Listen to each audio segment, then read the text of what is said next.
The quantum resonance analyzer hummed with an unusual rhythm, its holographic display casting a soft blue glow across Dr. Elena Rodriguez's face. 36 hours without sleep had become her normal state of existence, a testament to her relentless pursuit of a pattern that everyone else had dismissed as cosmic noise. Her laboratory occupied the least prestigious section of the Integrated Stellar Research Center, a deliberate choice. Here, among outdated equipment and forgotten research terminals, Elena found the freedom to explore what others considered impossible. The walls were a college of star charts, quantum entanglement diagrams, and communication network schematics, each pinned with a web of red strings connecting seemingly unrelated data points. A half-empty coffee bowl floated nearby, held in place by the station's minimal gravity. Outside the reinforced windows, Earth hung like a blue-green jewel against the infinite darkness, unaware of the complex investigations happening just beyond its atmospheric boundary. The analyzer chirped. Again. Elena's hand froze mid-motion, her neural interface capturing the precise moment of interruption. Most researchers would have overlooked the signal, a microscopic deviation in quantum communication wavelengths that lasted less than a millisecond. But Elena had spent years training herself to see beyond conventional understanding. She isolated the signal, running it through a series of complex algorithmic filters. Each pass revealed more complexity, like peeling back layers of an intricate cosmic encryption. The data wasn't random. It was a message, or more precisely, a fragment of a message, deliberately obscured but not completely hidden. "Computer," she spoke softly, cross-reference these quantum signature variations with the Interstellar Communication Archive. Authorization Rodriguez Alpha 93. The central system whirred. Centuries of accumulated communication data began to parse, searching for even the slightest correlation. Minutes passed, then an hour. Just as Elena considered abandoning her current line of investigation, the computer returned a result that made her breath catch in her throat. The quantum signature matched fragments of communication intercepted from 3 different star systems, all of which had gone dark within the past solar cycle. Completely dark. No distress signals. No final transmissions. Just absolute silence. She pulled up the stellar cartography, her fingers dancing across the holographic interface. The systems formed a precise geometric pattern, too precise to be coincidental. Each was a critical junction in the Galactic communication network, strategically positioned to control information flow across multiple sector boundaries. A chill ran down Elena's spine. This wasn't just a communication anomaly. This was a systematic preparation for something massive, something calculated, something that required complete communication silence across multiple star systems. Her neural interface began compiling the data, creating intricate 3D models that visualized potential scenarios. Each projection was more disturbing than the last. The most probable conclusion suggested a coordinated communication blackout, a technique used historically by civilizations preparing for large-scale military operations. Elena knew her next steps would be critical. The research center's bureaucratic structure would take weeks, if not months, to validate her findings. By then, it might be too late. She accessed her private communication channel, a secure quantum network she had developed during her doctoral research. Most of her colleagues considered it an elaborate hobby. Today, it might be humanity's first line of defense. A message to Admiral Marcus Chen, encrypted, compressed, carrying years of research compressed into a single quantum transmission. Urgent. Detected systematic communication disruption. Geometric pattern suggests large-scale military preparation. Recommend immediate investigation. Attached. Complete data analysis and predictive models. She hesitated for just a moment before sending. The weight of potential discovery pressed against her consciousness. If she was wrong, she would be ridiculed. If she was right, everything would change.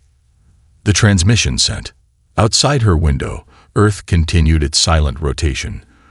unaware that one of its researchers had just detected the first whispers of an approaching storm that would reshape the understanding of humanity's place in the universe. The incoming quantum transmission carried a signature that immediately set off alarms across the Prometheus orbital station's secure communication hub. Most would have dismissed it as another encrypted research packet. Admiral Marcus Chen knew better. He recognized Dr. Rodriguez's encryption immediately, a complex quantum algorithm she had developed during her postdoctoral research.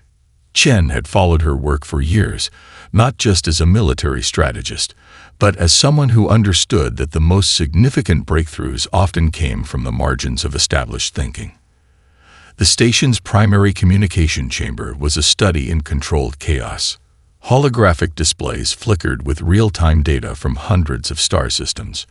Refugee vessels from a dozen different civilizations docked at various airlocks, each bringing fragments of stories, technologies, and survival strategies. Chen isolated the transmission, his neural interface filtering through layers of encryption with practiced ease. What he found made his pulse quicken. Belena's analysis wasn't just a research paper, it was a warning encoded with mathematical precision. Director Kim, he called to the station's administrative head. I need complete communication isolation for Research Sector 7. No transmissions in or out. Director Kim looked up, her expression a mixture of annoyance and reluctance. That's a significant resource allocation, Admiral. We can't just. Now, Chen's voice cut through her protest with surgical precision. The Refugee Processing Center occupied the lower decks of Prometheus Station. Here, survivors from worlds consumed by unknown threats found temporary sanctuary. Their ships were a testament to survival, cobbled-together vessels that defied traditional engineering, each one a unique solution to impossible challenges. Chen moved through the processing area, his military uniform standing in stark contrast to the diverse array of beings around him. A culinary engineer, her crystalline exoskeleton reflecting the station's industrial lighting, was explaining something to a human technical specialist. Their conversation was a mixture of translated language and complex technical diagrams. You're routing power through a quantum phase inverter, the human asked, pointing at a complex schematic. The culinary engineer's translative device hummed. Conventional. No. Necessary. Absolutely. Our home system's defense grid used similar principles when the first wave attacked. Chen paused. These weren't just refugees. They were survivors. Each carried knowledge that traditional military intelligence would have overlooked. In a secure briefing room, he began assembling an unconventional team. Dr. Aisha Nakamura, a quantum communication specialist.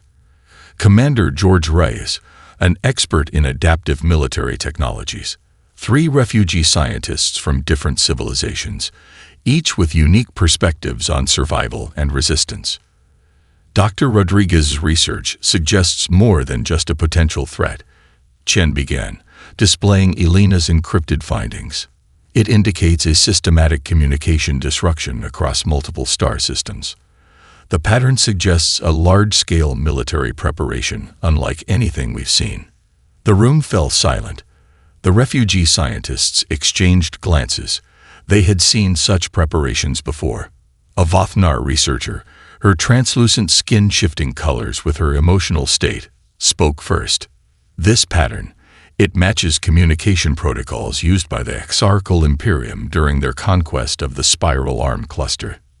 The Exarchal. Rise looked skeptical.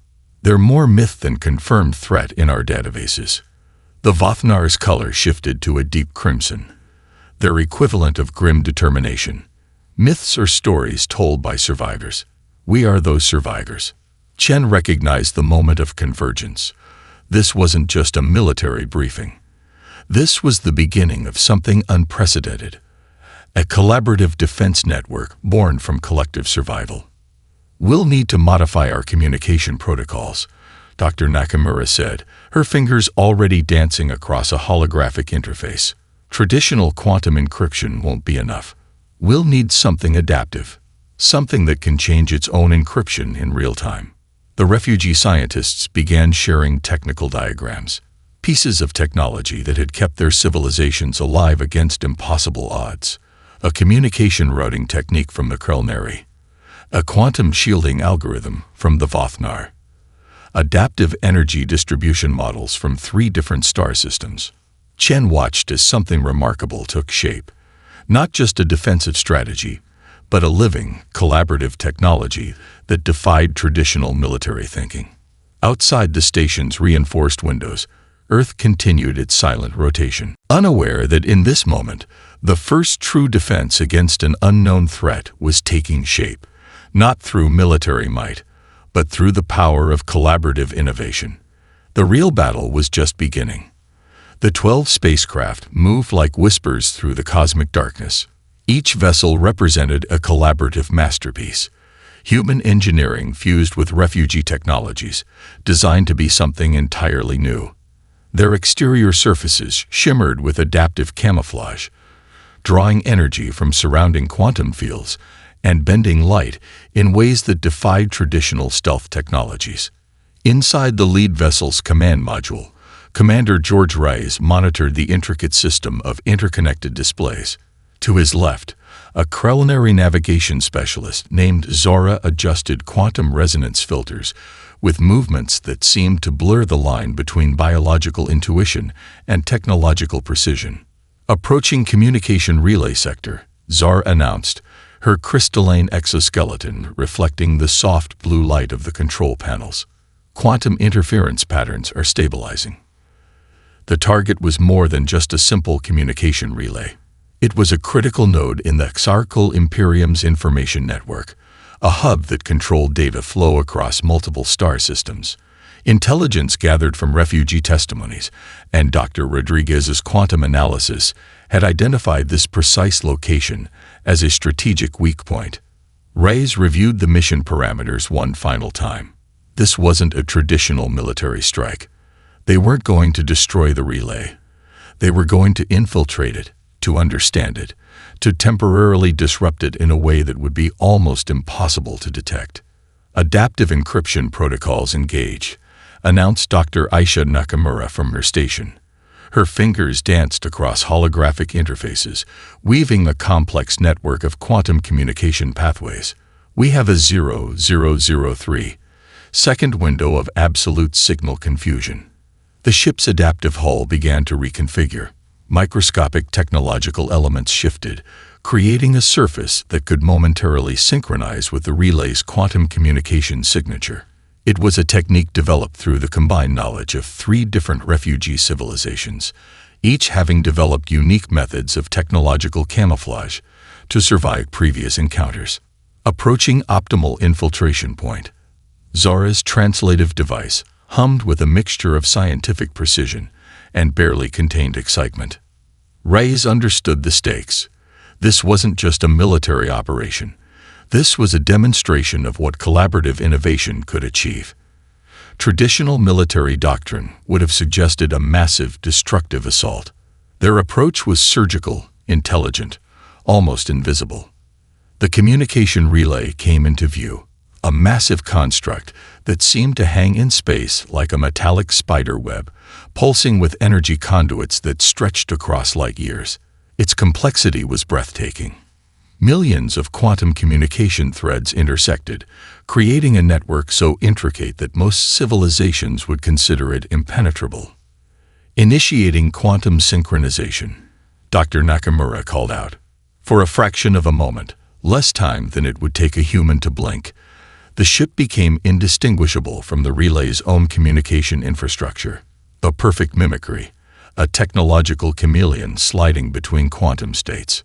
Data began to flow, not a massive dump of information, but carefully selected packets, fragments of communication, routing protocols, system diagnostics, each piece carefully chosen to create maximum confusion without triggering immediate defensive responses.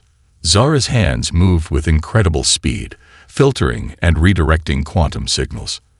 Introducing systematic communication drift, she reported. Relay's internal routing algorithms will now interpret incoming signals as low-priority maintenance updates. The genius of their approach was its subtlety. They weren't destroying the communication network. They were introducing microscopic uncertainties, tiny disruptions that would cascade into significant strategic disadvantages. Mission time, 47 seconds. Rise noted. Prepare for extraction. As quickly as they had arrived, the ships began to disperse. Their adaptive camouflage technology would make their departure virtually undetectable. To any external observation, nothing significant had happened, but everything had changed.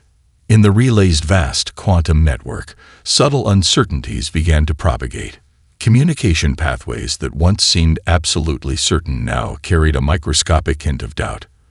Routing algorithms would begin to second-guess themselves, creating tiny inefficiencies that would compound over time. Back on the Prometheus orbital station, Dr. Rodriguez would be the first to analyze the retrieved data. Each quantum fragment was a piece of a larger puzzle, a blueprint of the Chronicles communication infrastructure that no previous civilization had managed to obtain. The real battle was just beginning, and humanity had just introduced a new variable into the strategic equation: the power of collaborative, intelligent innovation. As the ships began their return journey, Commander Reyes allowed himself a small smile.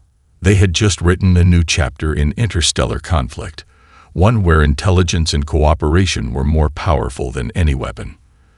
The first signs of response came as a ripple in the quantum fabric of space, a disturbance so massive that it made traditional communication networks feel like whispers.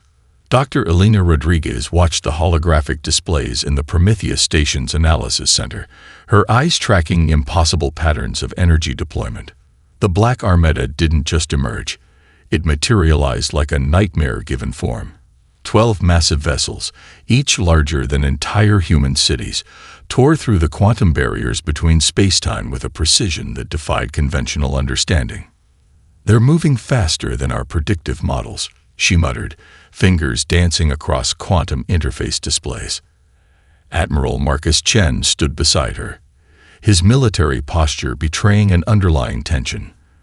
The refugee scientists from various civilizations gathered around secondary analysis stations, their collective experience reading something between the lines of the raw data.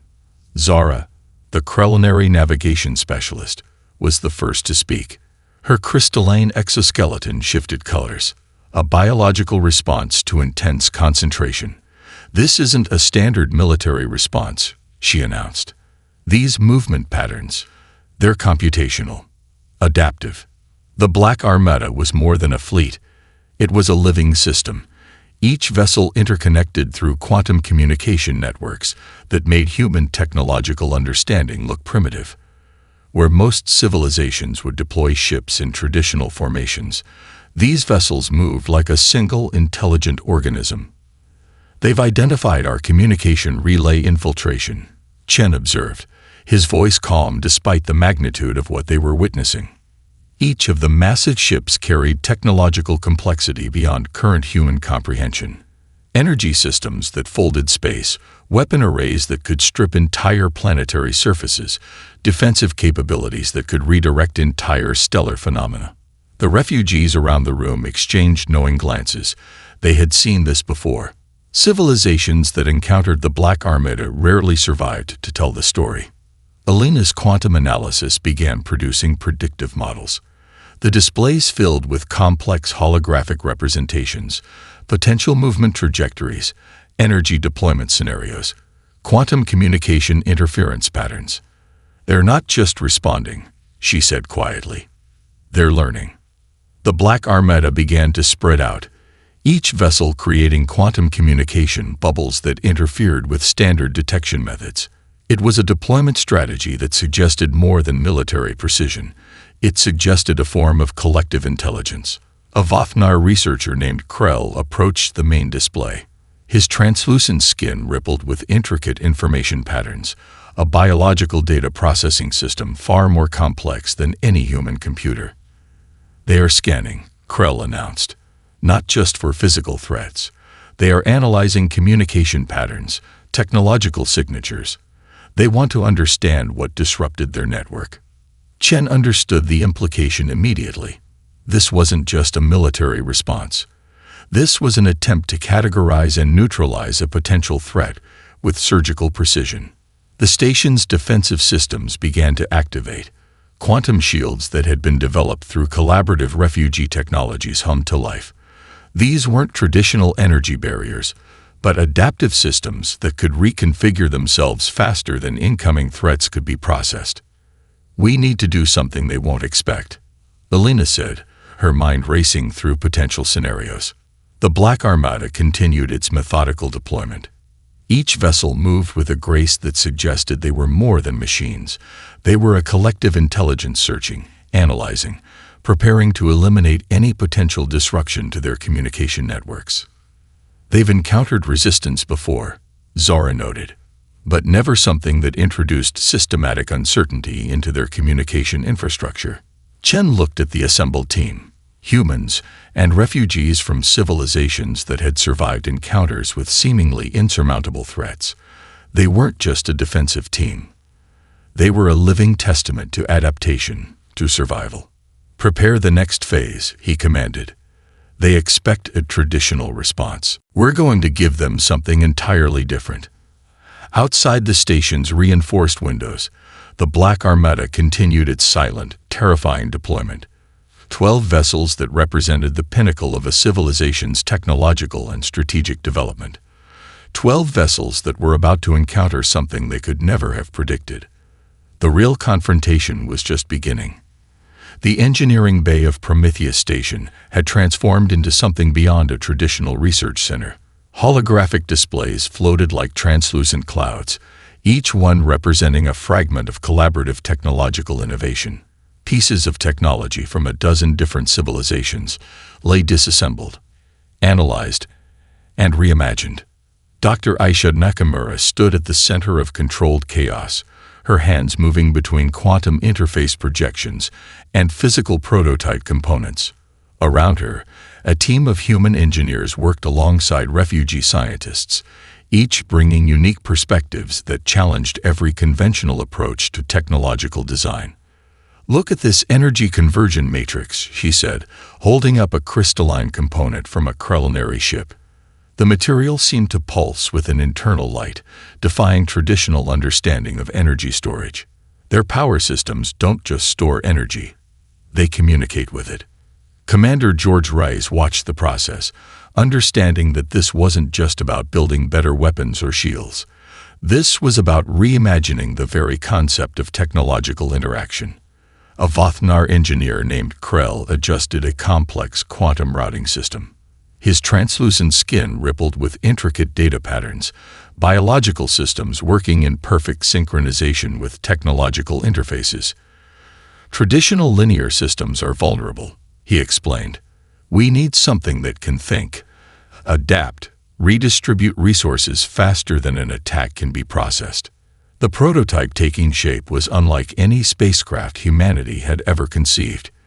Its hull was a living system of adaptive materials, not just a protective shell, but an intelligent interface that could reconfigure itself in milliseconds. Quantum communication pathways were woven directly into its structural matrix, allowing instantaneous information processing and strategic adaptation. Alina Rodriguez moved between workstations, her quantum analysis algorithms creating predictive models that pushed the boundaries of computational thinking. She was tracking potential technological interactions with a complexity that made traditional military intelligence look like primitive guesswork. "We're not just building a ship," she explained to a group of young human engineers. "We're creating a cooperative biological technological system. Each component doesn't just perform a function, it communicates, adapts, learns." The prototype's power system was a masterpiece of collaborative engineering. Energy routing techniques from 3 different civilizations were integrated into a single fluid system. The Krellinary's quantum phase inverters allowed for near-instantaneous energy redistribution. Vothnar adaptive resonance technologies enabled the system to predict and counteract potential energy disruptions. Human quantum computational techniques added a layer of predictive intelligence that made the entire system feel almost alive. Weapon systems followed the same collaborative approach, Instead of traditional destructive technologies, they were developing systems of strategic interference, quantum communication disruptors that could introduce systematic uncertainty into enemy communication networks, energy redirection systems that could literally bend incoming weapon energy around the ship's defensive matrix. Admiral Chen watched the process, understanding that they were doing something far more significant than preparing for a single conflict. They were rewriting the fundamental approach to technological development. "This isn't just about surviving an encounter," he told the assembled team. "This is about demonstrating that collaborative innovation is the most powerful technology any civilization can develop." The ship's neural interface was particularly revolutionary. Traditional AI systems were replaced by a cooperative intelligence, a network that didn't just process information but understood context, could make strategic decisions, and could communicate across multiple technological and biological systems. Zara, the culinary navigation specialist, integrated her species' intuitive navigation techniques with human computational models. The result was a navigation system that could predict potential route variations faster than any traditional computational method, almost as if the ship could anticipate potential challenges before they emerged. As the prototype took shape, it became clear that this was more than a technological achievement. This was a statement about the power of diverse perspectives, about what could be achieved when different civilizations stopped seeing their differences as barriers and started viewing them as opportunities for innovation. The Black Armada represented technological perfection through uniformity. This prototype represented something entirely different: technological excellence through diversity, collaboration, and adaptive thinking. Ready for the first quantum resonance test, Nakamura announced. The entire engineering bay held its collective breath. They weren't just testing a ship, they were testing a new approach to existence itself. The Sigma Draconis system became a canvas of cosmic conflict, where the laws of physics seemed to bend and twist with each passing moment. 12 vessels of the Black Armada hung against the starfield like obsidian daggers, their quantum signatures creating interference patterns that would have overwhelmed any traditional scanning system. Admiral Marcus Chen stood on the bridge of the prototype vessel, now christened the Adaptive Response, a name that carried more meaning than just a military designation. Around him, a crew that defied traditional military composition worked with a synchronicity that seemed almost telepathic. Human officers worked alongside refugee specialists, their neural interfaces creating a collaborative intelligence unlike anything seen before. "Incoming quantum communication burst," announced Zara, the culinary navigation specialist. Her crystalline exoskeleton shifted colors, a biological display of intense concentration. "They're preparing a multi-vector attack pattern." Dr. Elena Rodriguez worked at a quantum analysis station, her fingers dancing across holographic interfaces that projected predictive models faster than the human eye could track. The Black Armada's attack formations were complex, adaptive, each movement calculated to exploit potential weaknesses. But they hadn't encountered this kind of collaborative defense before. The adaptive response's hull began to shimmer, not with traditional energy shielding, but with an adaptive camouflage system developed from the combined technologies of 3 different civilizations. Quantum communication pathways woven directly into the ship's structural matrix allowed for instantaneous strategic recalculation. "They're attempting to isolate our primary communication nodes," Elena called out. Her predictive algorithms were working overtime, creating potential response scenarios faster than the Black Armada could process its own attack strategies. The first wave of energy attacks arrived. Massive quantum disruption pulses designed to tear apart conventional defensive systems. But the adaptive response didn't just defend. It responded. Weapon systems developed through collaborative refugee technologies came to life. Instead of traditional destructive capabilities, these were systems of strategic interference. Quantum communication disruptors introduced systematic uncertainty into the Black Armada's attack networks. Energy redirection systems literally bent incoming weapon energy around the ship's defensive matrix, routing secondary quantum communication pathways, Commander George Rice announced. His hands moved across interfaces that seemed to anticipate attacks before they fully formed. The battle wasn't just a physical confrontation. It was a complex dance of technological communication, each side attempting to introduce uncertainty into the other's strategic network. Krell, the Vothnar strategic analyst, tracked the engagement with a level of precision that merged biological intuition with computational analysis. "They're learning," he observed, "but they're learning linearly. We're adapting exponentially." The Black Armada's vessels moved with a collective intelligence that had destroyed countless civilizations, but they operated on a fundamental assumption that technological superiority meant uniform, predictable systems. They couldn't comprehend the chaos of true collaborative innovation. Each attack by the Black Armada was met with a response that defied their predictive models. Energy redirected in impossible patterns. Communication networks that seemed to exist in multiple quantum states simultaneously. Strategic decisions that emerged from a collective intelligence rather than a centralized command structure. "Introducing quantum uncertainty cascade," Alina called out.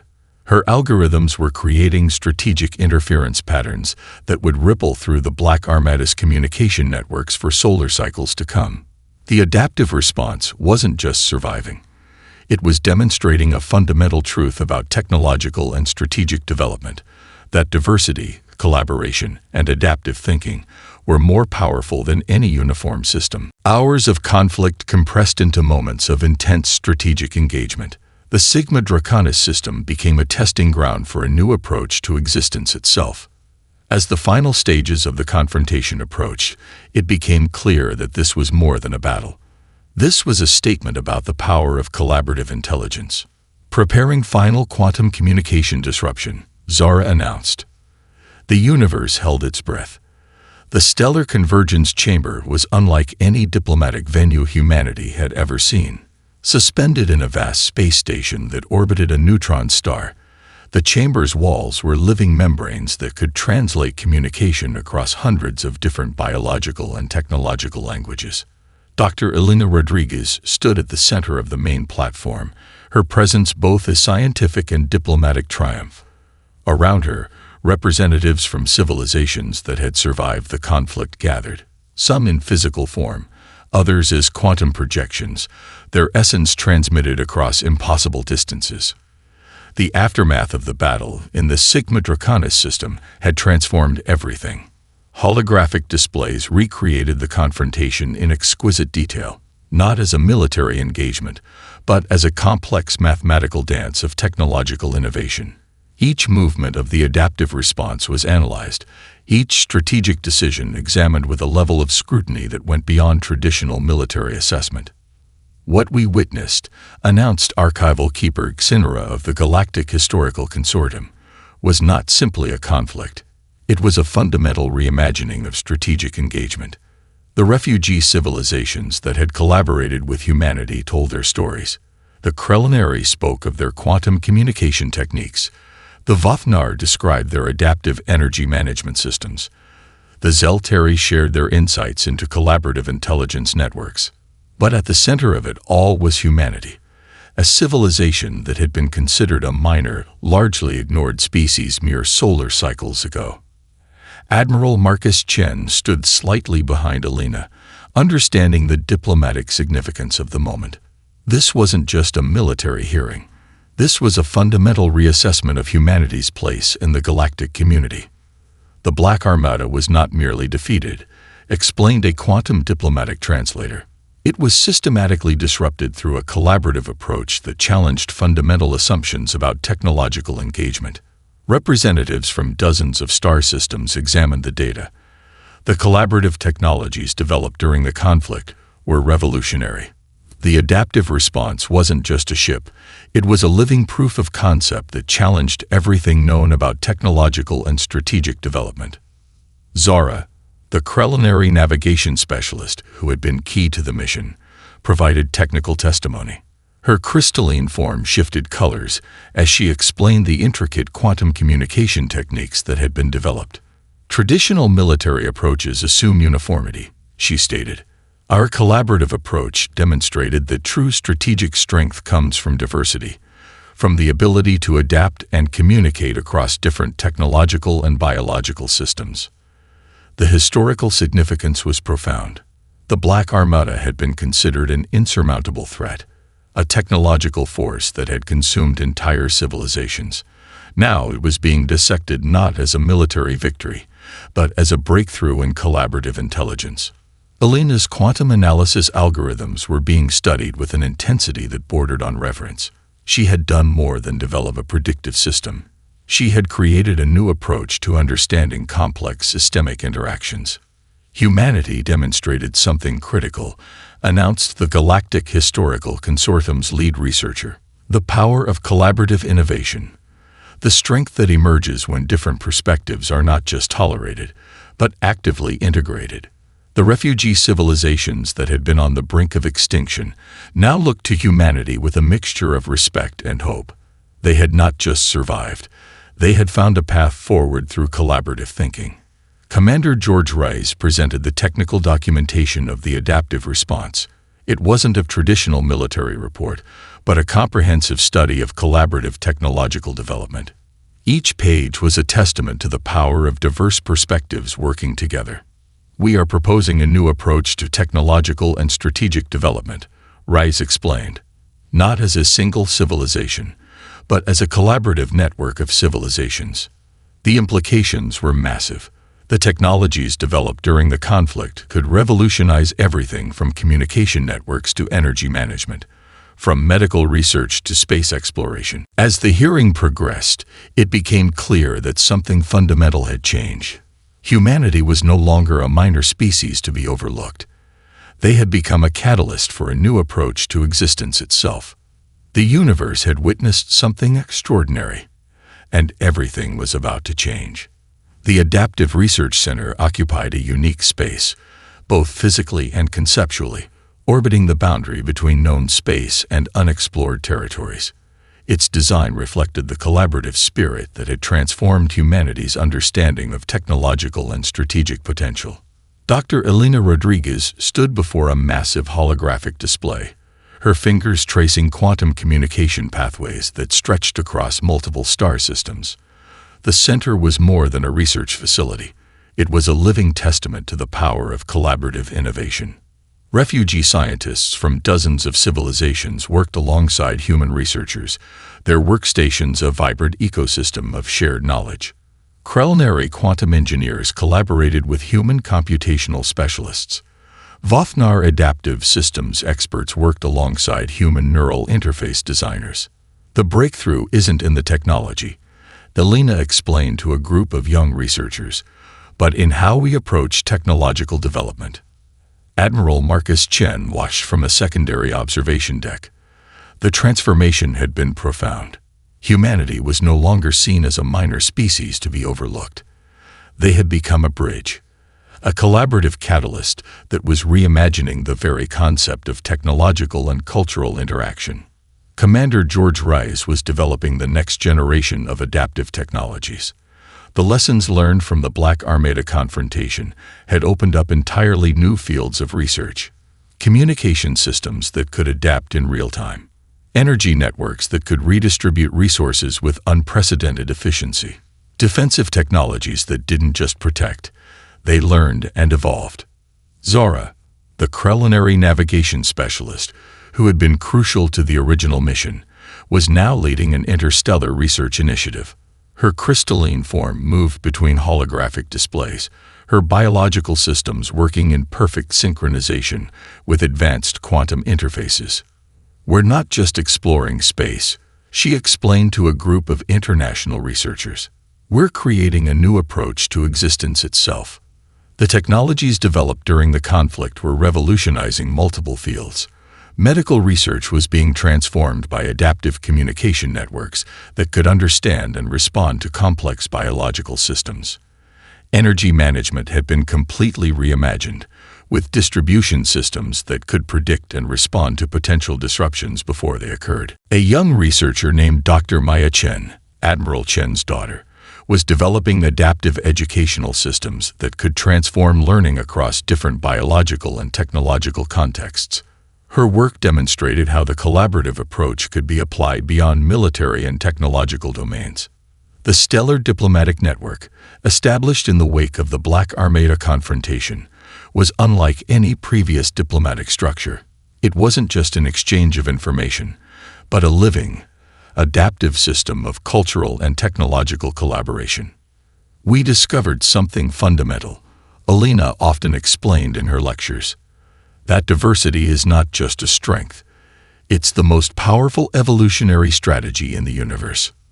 The research center's central chamber was a testament to this philosophy.